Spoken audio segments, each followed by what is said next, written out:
Hello, everybody. My name is Elizabeth McFadden, and I am the CEO and Director of Brand Strategy at Novella Brand House. We're a branding-focused full-service ad agency based in Kansas City, Missouri. I'm here with April Beach. This is a continuation of a discussion that we just had on Clubhouse, and people have been asking for us to bring this here.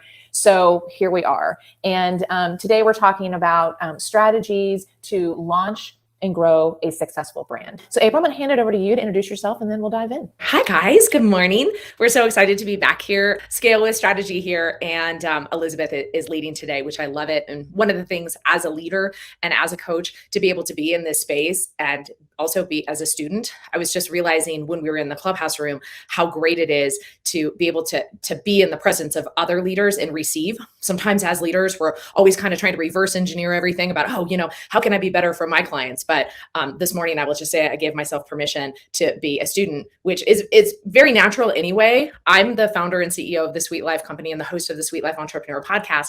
I'm also a client of Novella Brand House. So being in this place and listening to Elizabeth talk about brand strategy and knowing what we have gone through years and years of branding and rebranding and who's our audience now, and are we still, do we still have our finger on the pulse of the people that, we're serving? It's such a great feeling to actually be in a space to be a student sometimes. So as you're diving in, I will say this, Novella really does do our brand strategy. And whether you are newer in business or you are trying to establish yourself, your personal brand as a thought leader, or you were like we are as a company where we were very well established, that going through the things we're going to talk about today from a rebrand standpoint was really powerful to us. As a matter of fact, a couple of years ago, we had a strategy week with Novella and just looked at everything that we're doing and all the things that Elizabeth's going to talk about today. And with her guidance, we were able to really fine tune things because sometimes we're too close to them. Sometimes we can't see things ourselves. And it's like reading the label from the inside of a bottle. And so that's why it's wonderful for me to be here with my colleague, with my friend, but also with my mentor and my coach as far as when it comes to brand strategy. She's been just really instrumental for the last over 15 years in our business development. So we're really excited about this conversation today. Yeah, so I'm going to kind of tackle this in two parts. And again, our focus here is really on how do you scale your business through strategy, right? And truly, honestly, that's really the only way to scale your business is being very clear on your strategy. An important piece to that is your brand. Here at Novella, if you've followed me at all on social media or here on LinkedIn, you've seen me talk about how your brand strategy drives everything. It drives everything in your business. It drives your culture. It drives maybe what products you might create or bring into the fold. It obviously drives your messaging and your visual brand and your sales strategy. All of that. Kind of going back almost to the basics of brand strategy, you've got to make sure there's sort of three components. Launch and successfully scale your brand. One is you've got to identify your target audience. And it can't be this sort of loose definition. It cannot be broad. Not to say that maybe a number of different kinds of people buy or purchase your product or service, but who is the 20% that drives 80% of your business? What you want is you want more of those kinds of customers. Think about it too. I mean, again, if you're actively scaling your company, who are the kind of clients or customers that you want to build your business with? Who are the clients or the customers that are draining you, that you're not making any money with, that they're not a good fit? Those are not your audience. So you want to make sure you're talking to the right group of people. So that's first. Second is really understanding the competitive landscape and where you fit in that. That also means too, understanding and really knowing your value proposition, but it's also understanding like where you fit in the competitive landscape. Not only who your competitors are, but like how are they trying to own your niche too? Does that make it hard for you to defend that? Is your value proposition truly a real value proposition when you look at who your competitors are, what they're doing? Going back to the audience, is it what they want or they need? That's something that you have to continually look at. You can't just say, okay, here's my target audience, like set it and forget it. Your customer is always evolving. Okay, not to say that you're not changing who your audience is all the time, but they're people. Even if you're B2B, it's people who are buying, who are making that purchase decision. So people evolve and the world around us changes and changes us. And we've certainly seen that over the last couple of years. So understanding your audience and their pain points and does your value proposition is still a good fit? All of that is really important and something you have to revisit continually. And even here at Novella, we did a refresh of our brand messaging about 2.5 years ago because, our business had just evolved and the audience that we were really honing in on, we were not speaking to them. When you looked at our website copy, we were talking to the wrong people. Kind of like, how can a branding agency make that kind of mistake? But it happens in business where you're just like in it, you're doing it, but you constantly have to be looking at that brand strategy and in the target audience. So I kind of want to stop there. And April, I want you to chime in. I know you're watching the comments too. I am watching the comments, and Caitlin's like, yes, people change, businesses change, the world changes. And I'm playing here with our I can put her comment up on the screen here. One of the things that you said is really important too. And again, as a company, every time you speak about this, I'm immediately looking and talking to our team about it. How well are we doing this? The evolution of our audience. So as we grow, as we become more advanced and pivot and grow as leaders and individuals and brands, which we're going to do automatically because we're entrepreneurs, we never stop learning, we never stop growing. It's who we are. Then we're going to attract a different audience. And oftentimes I feel like as we advance, our client base advances. And this is just years and years and really decades of being in business. And so we do have to take that hard look sometimes and say, hey, do we still serve these people? Is this really what we want to be known for? I feel like this is something that I know, again, like you've done it as a company, we've done it as a company, and really is really doing a good job. So any of you who are listening to this and you're in this time where you're really ready to exponentially scale. And you said something really important, Elizabeth. It's who you want to scale with. It's the audience that you want to be actually serving. It's who you want to be spending time with, who you want to be pouring into and providing services to, I think is incredibly important. We had a conversation about this last year in Clubhouse. I forgot what the exact topic was, but it was basically like how to disqualify clients before they ever get to you in working with you. And I think that does go along with brand strategy as well. It's who are the kinds of businesses or brands or people that you want to work with? Who are the kinds of people that you want to help them grow their brand and their company or whatever that is for your area of expertise? So I just feel like there is a lot that needs to be reassessed, but not all the time. So here's the balance, right? And you tell me, Liz, we need to reassess these things, but we also have to stay steady and consistent in our messaging for at least a certain period of time. And so with these established businesses, which are the companies that your company, my company serves, and they're looking to scale, is there a time frame that you recommend businesses come back and say, hey, listen, are we still serving who we want to serve? Are we known for now maybe that new area of expertise or what we really want to be known for in this space? How frequently do you recommend a company comes back and does this process of going through this audit? Okay, excellent question. I think you should revisit it once a year. Now, that doesn't mean that you hire a branding firm every single year to do this like deep dive audit and refresh of your brand.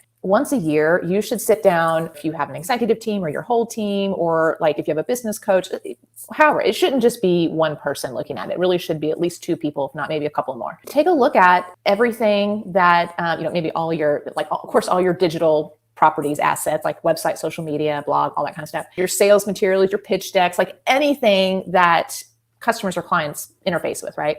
And just take a look at it and say, read it and say, is this still saying what what we want it to say? Are we still focused on what we're really leading with? Are we talking enough about what we want to do? And is it ultimately talking to the right people? And I think if you review that once a year, that's like a good check-in. And you'll know even before probably when it's like not working anymore. Again, I'll go back to an experience here at Novella. I was noticing in 2019, like all the leads that we were getting, not all, but a lot of them that we were getting on our website were not really who we best serve. Not that we couldn't serve them, but it just wasn't the right fit, probably for them and for us, right? And so I'm like, why are we getting, and it was like a certain kind of customer or client. I looked at our website and I realized we had just evolved as a company, and the type of, like, we were really starting to go after a different kind of client, and they were coming to us. That certain kind of client was coming to us, but those people weren't finding us through our website because we weren't talking to them through our website. And honestly, there were probably times where we had clients that found us that were the right fit, or they heard about us. Then they went to our website and they're like, oh, wait, okay, this is not for me. And we never heard from them.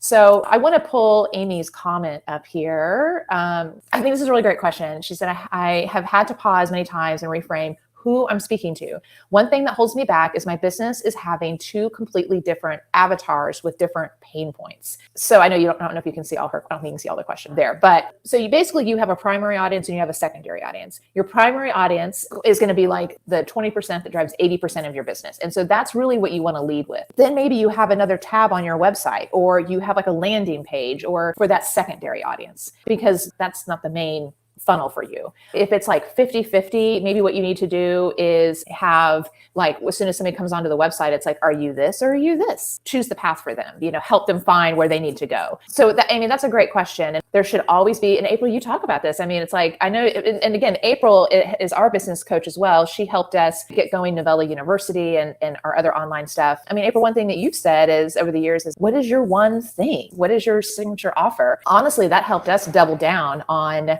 branding and brand strategy. Right. And if I can just add to Amy's a little bit to what you said for Amy as well. And Caitlin's like, oh my gosh, yeah, I totally feel that. Just pulling back the curtain a little bit for us. For years, for a decade, we were that go-to place of launch your coaching or your thought leadership or your niche expert service business and get to consistent 10K months. Like, well, what happened? We did that so well for so many clients. So as the clients started growing, here's a perfect example. As our clients started growing, then they were ready to scale. And so we started creating other steps along the journey to then, okay, great, you've done that. Now what do we do now that you're at 30K a month? Now what do we do now that you want to license your content to other companies, right? And so we created this long-term journey. But what happened, and why I then went back to Elizabeth, I was saying, if you go to our website, it's actually still primarily speaking to that coach, consultant, leader, author that is still just trying to hit their first six figures, which is really not who we primarily serve. But as we grew, the audience grew, and they have two totally different pain points, right? What happens to get those first consistent 10K months versus,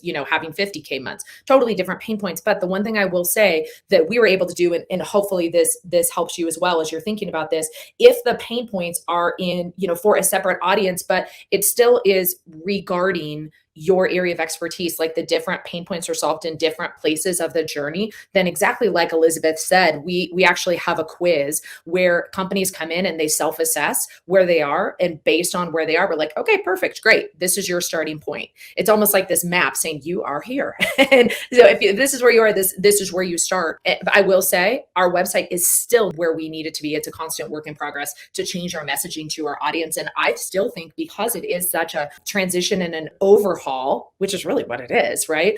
I think that I'm just like you, Elizabeth. I think that we actually lose clients because our scaling clients, who's really primarily who we've served now for at least the last 4 to 5 years, doesn't see their solution within our place because the project of that rebrand is so big. If you can hit on the pain points, the solutions for the pain points within the journey and keep them with you. I mean, that's how we have clients that still work with us after 10, 12, and even 15 years. So. Yeah. And you make a good point of like the journey. I mean, clients have to come in at a certain point, and that should be what you're leading with, like really what your niche is. Like you're known for one thing. I should say you're known for doing one thing really well.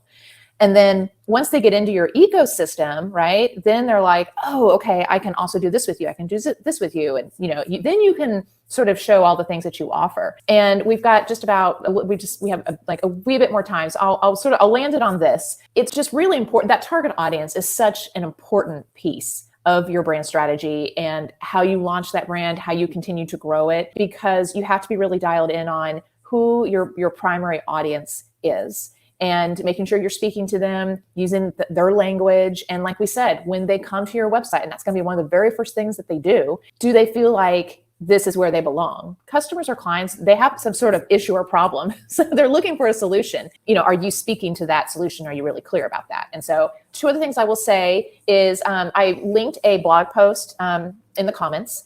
And one, sort of, I feel like kind of the next step, once you have identified your audience, your value proposition, your niche, and that, then look at, building a community. How can you build a community? And I talk more about that in the blog post. Being a thought leader in your space. So your company, your organization can be a thought leader. Individuals in your company can be thought leaders as well. Like they can utilize their personal brands to do that. And finally, niching down. I really can't underscore enough how important that is. That doesn't mean you leave business on the table, but people can't remember that you're known for 10 things. Just focus in on one. As we had one client tell us when they were looking for brand strategy work, they said, well, all roads kept leading back to Novella. And you want people to say that about your company. Whatever it is that you offer, you want people to say, yeah, and I was searching for that, and all the roads kept leading back to you. That's your end goal. Yeah, awesome conversation. Yeah, thank you so much for being here, Amy. This is fun. I like our This is really fun. We will be back, and we are talking about the power of a signature offer, how to engineer a true signature offer, and what is not a signature offer. By the way, a signature offer is not what most people say it is. We'll go over the true definition and the engineering of a signature offer, and how you can make a good deal of money when we engineer it correctly. So Elizabeth, this was awesome. Thank you so much. You are welcome. All right. See you guys next week.